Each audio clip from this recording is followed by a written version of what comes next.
What is going on, guys? Welcome back to another video. So this morning, Kaprizov extended with the Minnesota Wild, 8 years, $17 million, which was even more than I expected after he turned down 8 years, $16 million.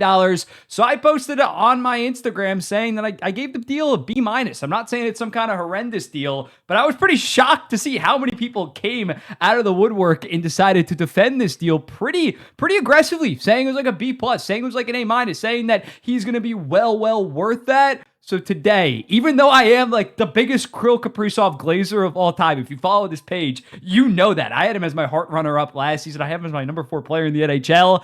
But still, I think that this deal is kind of objectively an overpayment. Not saying it's a disaster. Again, a B-. And I kind of wanted to break down why exactly that is and why the Minnesota Wild, even though they overpaid him, kind of had to do so, if we're going to be honest. So this is why the Kaprizov extension is an overpayment, but it's okay at the end of the day to a degree. Because up first, the main reason why Kaprizov had all this leverage heading into these negotiations in the matter of like 2 to 3 weeks, the Minnesota Wild upped their offer by $1 million, is because among likely playoff teams, there is no bigger gap between a team's best player and their second best player being Kaprizov, second best being Matthew Boldy or Joel Eriksson Ek, then the Minnesota Wild. I cooked up this list again among teams that I'm pretty confident are going to be playoff teams, like above 60%. They're on the same level, a lot of these duos. Kaprizov and Boldy, you're talking about a top 10 player in the NHL and a player that you maybe have within their top 50 skaters. It is just night and day compared to some of these other skater duos. And as a result, his representatives obviously told the Minnesota Wild, Kaprizov's the entire franchise, so you better pay the hell up because of Matthew Boldy. Although I really like him, you cannot be a serious playoff team in the NHL with Matthew Boldy as your best forward and then like Brock Faber as your best defenseman. The entire team was Kaprizov. And because that gap was so big between Kaprizov and Boldy, even with Boldy being locked up at a dirt cheap $7 million, which we're going to talk about more later, that was not a good comparison that Bill Guerin could make with Kaprizov's camp because, one, Boldy signed that right after being off his ELC and as a restricted free agent. Meanwhile, Kaprizov was going to be an unrestricted free agent, has now stacked 5 elite seasons, like 3 of which in a per game basis being like top 10 seasons in the NHL. So there was no comparison compared to some of these other duos, some of these other franchises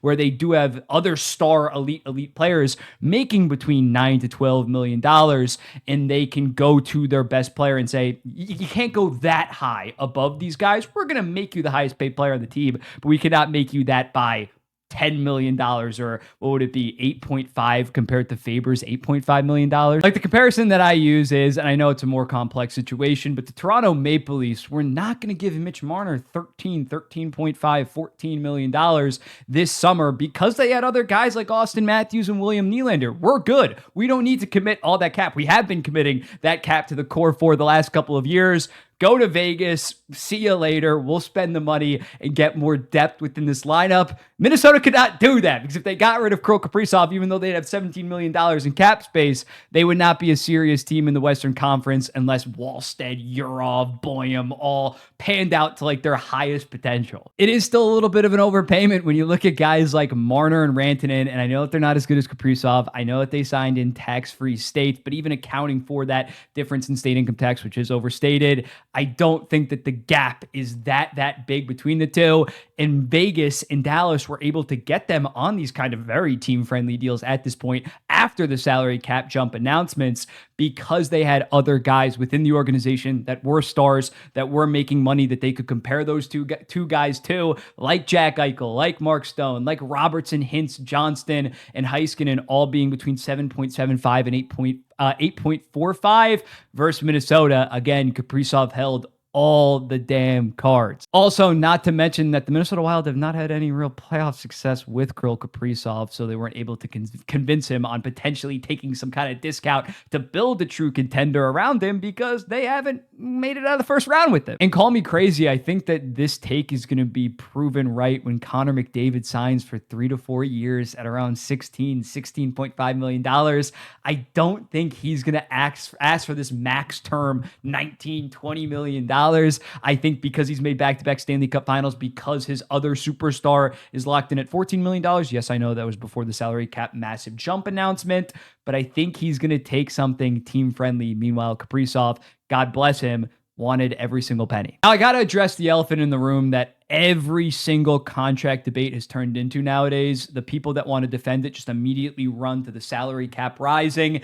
And that is true. But again, with a guy like Kirill Kaprizov, there's also serious age regression that is possible over the length of this deal. This is not Jack Hughes getting an 8-year deal at $8 million at 20 years old when he's breaking out in the 2021 season. This is a guy that is going to be 29 years old and a half at the start of next season, and this deal is going to carry over most of his 30-year-old seasons. This is not free of age regression. I'm not trying to say that this dude is going to be a mediocre second liner by like year 6 of this deal. He's probably going to be an elite first liner throughout it. But when looking at it, there is some risk as he enters his mid-30s. Usually a player's prime is within their late 20s. I think he's going to age very good. But people saying $17 million is not the same now as it is in 2030. A 33-year-old Kirill Kaprizov is not the same Kirill Kaprizov now. On top of the fact that Kirill Kaprizov has been very injury prone the last 3 years. His first 2 years in the NHL, basically a clean bill of health, only missed 2 games. But the last 3 years, he has missed 15 games, then 7 games, then 41 games last year. Again, I absolutely love Kirill Kaprizov, but considering the fact that this deal takes him throughout most of his 30s, on top of the fact that the injuries have been very concerning, I don't get how people are absolutely loving this deal. But with that said, let's talk about some positives, because at the end of the day, I do agree with the decision. I said at $17.5 million, I would maybe consider moving off Kirill Kaprizov, but at the end of the day, you're the Minnesota Wild. Your time is now. You got guys like Boldy, Eriksson Ek, Faber that potentially could make this team a contender in a year or two. And the way that you rationalize this is if you squint your eyes and look sideways at their Puckpedia, and you just see that Kaprizov and Boldy make a combined $24 million for the next like 4 years. And you look at it like that, that's pretty good value. Is most of that value coming from Matthew Boldy's end? 1000%. But you have those two guys locked up for a while, as well as Brock Faber, a guy that got his deal early in his 20s, so he's probably going to age into that deal. Joel Eriksson Ek still has 4 years left at a ridiculous $5.25 million. You got 3 years of Marco Rossi at $5 million. The rest of the books are pretty solid for Minnesota. They do have Philip Gustafsson as a pending unrestricted free agent, and if I'm his agent and I have a good season, I am asking for like $8 to $9 million, considering what Kirill Kaprizov got, especially if Jesper Wallstedt struggles this season. But they will have the money to potentially sign Gustafsson, as well as potentially bring back Vladimir Tarasenko and Matt Zuccarello, who are pending unrestricted free agents. But yeah, at the end of the day, the Minnesota Wild had to do this. If they want to win a Stanley Cup in the next 3 to 5 years, it's going to require guys like Yurov, Ogren, Boyum, Wallstedt, all developing very well. But at the end of the day, I just can't agree that this is a good contract. Again, a B- contract. The ideal contract, a solid contract for both sides, was an 8-year deal at $15.5 million or $16 million. The Minnesota Wild offered him initially. But rightfully so, Kaprizov's camp knew that they would bend their knee to basically any number like under $18 million. So it eventually got to $17 million. It's probably going to be like $1 to $2 million of negative value every single season. But for a legit potential Hart candidate, if he's a Hart finalist, he's worth $17 million.